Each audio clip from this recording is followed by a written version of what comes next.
Olá, boa tarde. Eu sou a professora Eulália Lercan, da Universidade Federal do Ceará, e vou aqui apresentar com a minha colega, a professora Meire Celedoni, do Instituto Federal do Ceará, resultados de um trabalho que nós fizemos em um curso de português para estrangeiros, e são estudantes da Universidade Federal do Ceará. O nosso trabalho está intitulado como Ensino e Aprendizagem de Português Língua Adicional, uma reflexão sobre efeitos de ideologias linguísticas. Então, iniciando nossa conversa, nossa apresentação, nós queremos lembrar que o título é Ensino e Aprendizagem de Português Língua Adicional, uma reflexão sobre efeito de ideologias linguísticas. E o nosso objetivo aqui é analisar as ideologias linguísticas engendradas na voz de estudantes, intercambistas de português língua adicional em situação de imersão no Brasil, em particular na Universidade Federal do Ceará. A motivação ou as motivações para o nosso trabalho são as seguintes. O curso de português, língua estrangeira, língua e cultura brasileiras, ele é ofertado pelo Departamento de Letras Vernáculas. Acontece há mais de 10 anos e ele vem nos colocando em situações de desafios, né? Que é o desafio de ensinar uma língua em um contexto heterogêneo quanto à faixa etária, quanto ao conhecimento que ele tem, o aluno, sobre a língua, quanto à origem da língua materna, a origem do país que o aluno, né, o país de origem dele, e o curso feito pelos alunos, inclusive implicando o próprio conhecimento que o aluno tem, cada aluno tem, da língua portuguesa, né? Então, na verdade, um contexto bastante heterogêneo, e muito motivador para quem gosta de estudar a situação de ensino-aprendizagem com relação a português língua não materna. Então, para dar respostas para as nossas inquietudes, nós precisamos nos ancorar em um aporte teórico constituído da seguinte maneira, né? Então, nós precisamos utilizar os estudos das ideologias linguísticas defendidas por Moita Lopes, Blumeart, Crosskritt e sobre as construções ideológicas de aprendizes relacionados a português como um recurso comunicativo, nós precisamente utilizamos as reflexões desenvolvidas por Moita Lopes, em 2013, em contextos múltiplos e os pressupostos teóricos sobre a cultura educacional ou educativa, que é um conceito defendido pela Francine Secourel desde 2011. Contamos com pressupostos de análise de discurso textualmente orientada, de acordo com as categorias de análise do discurso crítica, defendida por Fairclough em 2003, mas também foi necessário a gente se ancorar nos estudos feitos na Universidade de Genebra através do suporte teórico interacionismo sociodiscursivo.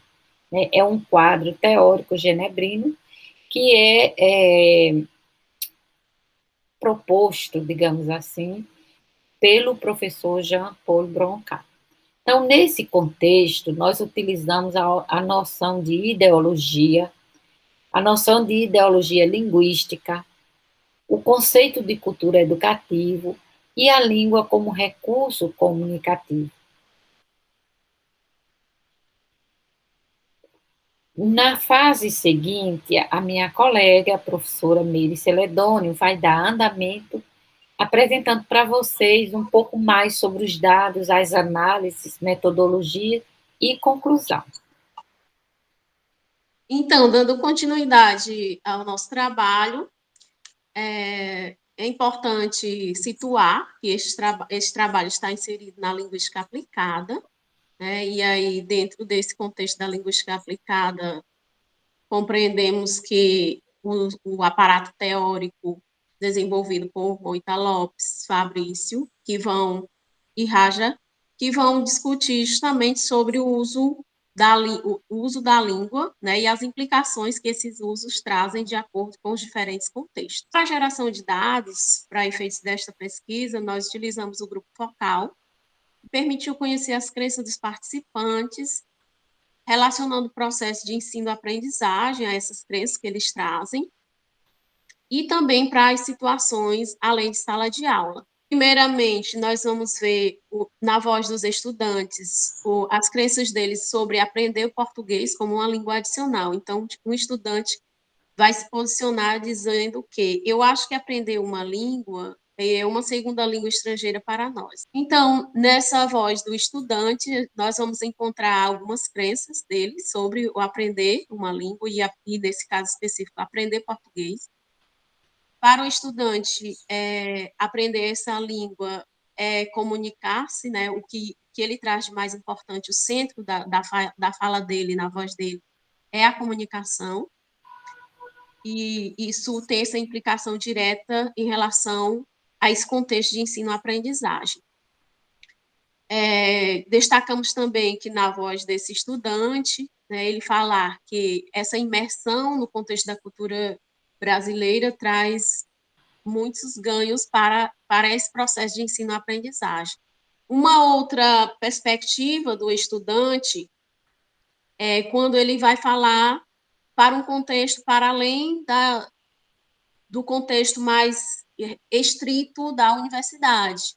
É falado de outras práticas sociais que estão para além da sala de aula, como ele fala, ir ao mercado e a farmácia. Aprendizagem, nós vamos ter aí múltiplos contextos de usos dessa língua.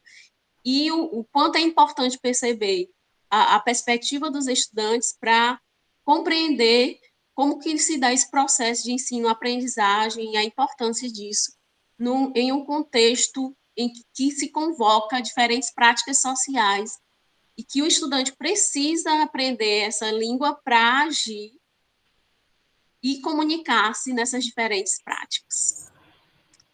Para concluir, nós